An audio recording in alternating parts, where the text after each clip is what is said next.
दोस्तों, जौनपुर की फिर से बड़ी खबर सामने आई है। ये खबर है संगरू राम, जो कि जिनकी उम्र 75 वर्ष है। 75 वर्ष के संगरू राम को शादी करने की क्या ज़रूरत थी। सबसे अहम बात लोग यही चर्चा कर रहे हैं कि उनको शादी करने की क्या ज़रूरत थी, लेकिन ज़रूरत थी।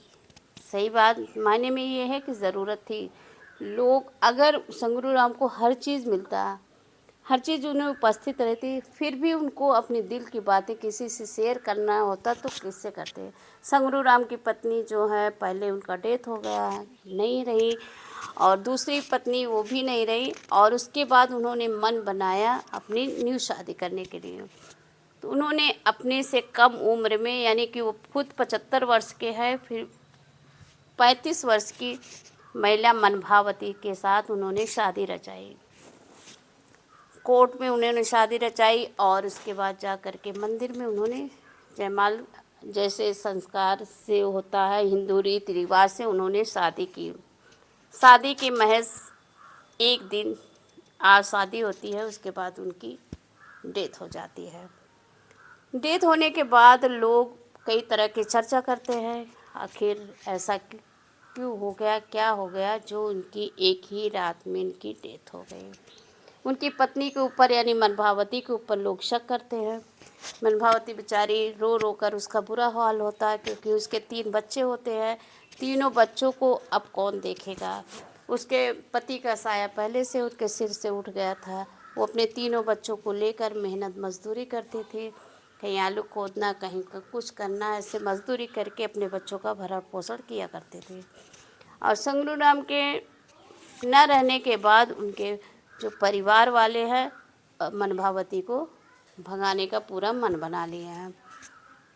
जब पत्नी मनभावती जाती है शासन प्रशासन के पास, तो वहाँ पर उसकी सुनवाई तो होती है, लेकिन उनका निवारण नहीं होता है। उसको उस बेस पे बात नहीं की जाती है। सबसे अहम बात यह है कि अब प्रॉपर्टी की जहाँ बात आती है, वहाँ पर लोग मुकर जाते हैं। वहीं पर संगरू राम के जो भतीजे हैं, उनका कहना है कि ये प्रॉपर्टी हमारे नाम है, प्रॉपर्टी हमारे नाम है, मैं इनको ये यानी कि उनका कुछ भी नहीं हूँ, वो यहाँ से जाएं। तो आप लोग बताइए कि एक महिला जो कि शादी करती है और उसका पति की डेथ हो जाती है, डेथ होने के बाद उस प्रॉपर्टी पर अधिकार किसका होता है।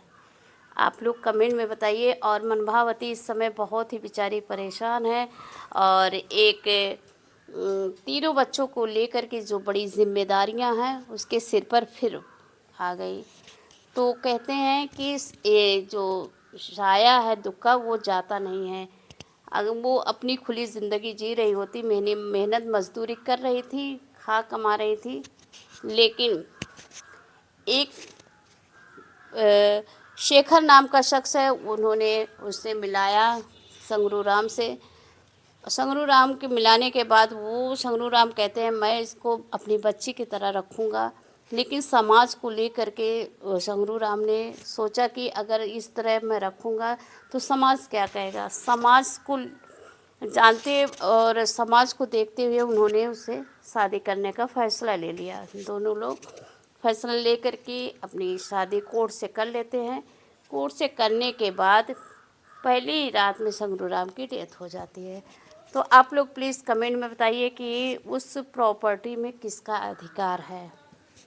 आप लोग ज़रूर कमेंट में बताइए। और मनभावती जाए तो जाए कहाँ। और ग्राम प्रधान जो वहाँ के हैं वो भी अपना मुकर गए। वो उनका भी यही कहना है कि इसको हटाओ, यहाँ से जाने दो।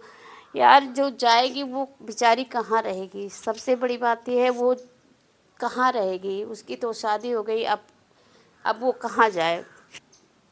तो आप लोग प्लीज़ कमेंट में बताइएगा संगरू राम की प्रॉपर्टी में मनभावती का हक बनता है कि नहीं। तो आप लोग कमेंट बताइएगा। नमस्कार।